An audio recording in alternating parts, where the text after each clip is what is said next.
कभी कभी किसी का दिल जीतने के लिए इंसान फूल नहीं पूरा मोहल्ला हिला देता है और जब प्यार जिद बन जाए तो हर कोशिश एक नई कहानी लिखती है।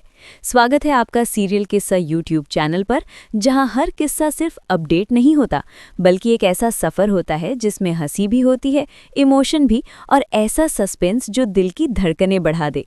आज तुमसे तुम तक की कहानी में जो होने वाला है वो किसी ने सोचा भी नहीं था, क्योंकि इस बार आर्या ने प्यार साबित करने के लिए ऐसा कदम उठा लिया है जिसकी चर्चा पूरे मोहल्ले में होने वाली है। सुबह का वक्त था।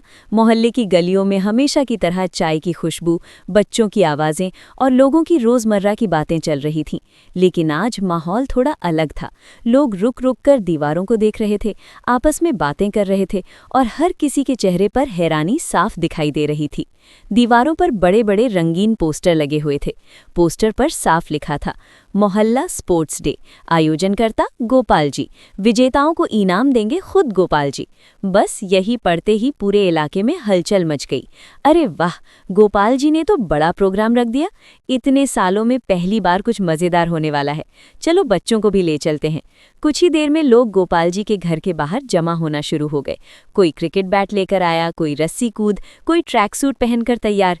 माहौल ऐसा लग रहा था जैसे सच में कोई बड़ा इवेंट होने वाला हो। उधर घर के अंदर गोपाल जी आराम से अखबार पढ़ रहे थे। उन्हें इस तूफान की जरा भी खबर नहीं थी। तभी बाहर से आवाजें आने लगी, गोपाल जी बाहर आइए, आपने स्पोर्ट्स डे रखा है और खुद घर में बैठे हैं। गोपाल जी चौंक गए। उन्होंने दरवाज़ा खोला और बाहर का नज़ारा देखकर जैसे उनके पैरों तले ज़मीन खिसक गई। पूरा मोहल्ला उनके घर के सामने खड़ा था। ये सब क्या है? उन्होंने हैरानी से पूछा। एक आदमी ने पोस्टर दिखाते हुए कहा, अरे आप ही ने तो स्पोर्ट्स डे रखा है, पूरे मोहल्ले में पोस्टर लगे हैं। गोपाल जी ने पोस्टर देखा और उनका चेहरा देखने लायक था। उन्होंने बुदबुदाया, मैंने तो ऐसा कुछ किया ही नहीं। लेकिन अब देर हो चुकी थी। लोग उत्साहित थे, बच्चे खुश थे और हर कोई इवेंट शुरू होने का इंतजार कर रहा था। उसी वक्त दूर खड़ा एक शख्स मुस्कुरा रहा था।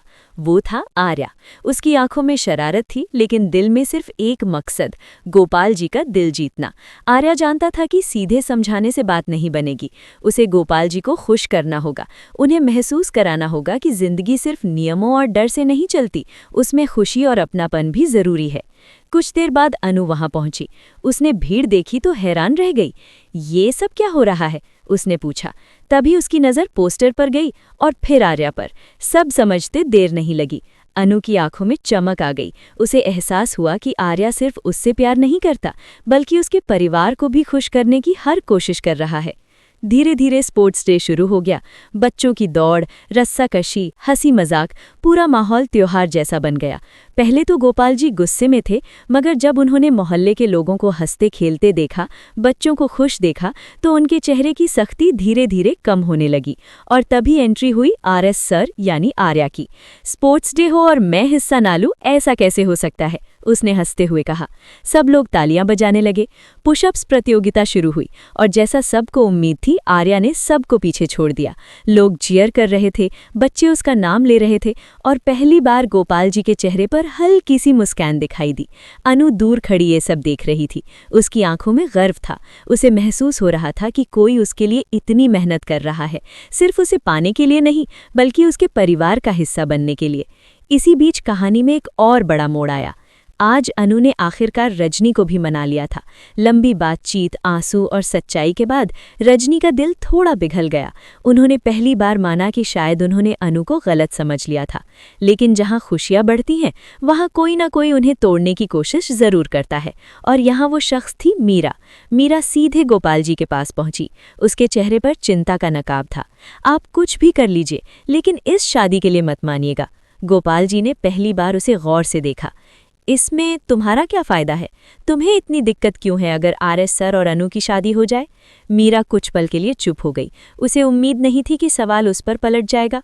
वो संभलते हुए बोली, मैं तो बस आरएस सर की इज्जत की चिंता कर रही हूँ। लोग बातें बनाएंगे, उनकी बदनामी होगी। गोपाल जी ने गहरी सांस ली और शांत आवाज़ में कहा, मुझे क्या करना है ये मैं खुद तय कर सकता हूँ। मैं अपना फैसला लेने के लिए सक्षम हूँ।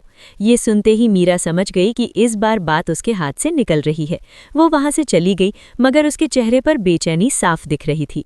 उधर स्पोर्ट्स डे खत्म होने लगा। लोग खुश होकर घर लौट रहे थे, बच्चे इनाम लेकर मुस्कुरा रहे थे, और सबसे ज्यादा हैरान खुद गोपाल जी थे, क्योंकि इतने सालों बाद उन्होंने अपने घर के बाहर इतनी खुशी देखी थी। उन्होंने दूर खड़े आर्या को देखा, जो सब सामान समेट रहा था, बिना किसी क्रेडिट के, बिना किसी दिखावे के। उस पल शायद पहली बार उनके दिल में एक सवाल उठा कि क्या ये लड़का सच में गलत हो सकता है। लेकिन कहानी अभी खत्म नहीं हुई थी। सोचिए, अगर आर्या को पता चल जाए कि मीरा पीछे से गोपाल जी को भड़काने आई थी, तो क्या होगा? क्या उसका गुस्सा सामने आएगा? क्या सच सबके सामने आएगा? या फिर कहानी एक नए तूफान की तरफ बढ़ेगी? अब आने वाले एपिसोड्स में रिश्तों की असली परीक्षा शुरू होने वाली है। प्यार अपनी जगह बना चुका है, लेकिन भरोसा जीतना अभी बाकी है। तो दोस्तों, आप कितने एक्साइटेड हैं इस नए ट्विस्ट के लिए? हमें कॉमेंट करके ज़रूर बताइए। अगर आपको आज का ये किस्सा पसंद आया हो तो वीडियो को लाइक करें, अपने दोस्तों के साथ शेयर करें, और ऐसे ही मज़ेदार ड्रामा अपडेट्स के लिए हमारे चैनल सीरियल किस्सा को सब्सक्राइब करना बिल्कुल ना भूलें। मिलते हैं अगले किस्से में, जहां हर मोड़ पर कहानी और भी दिलचस्प हो जाती है। तब तक देखते रहिए सीरियल किस्सा, क्योंकि यहाँ हर कहानी बनती है एक यादगार एहसास।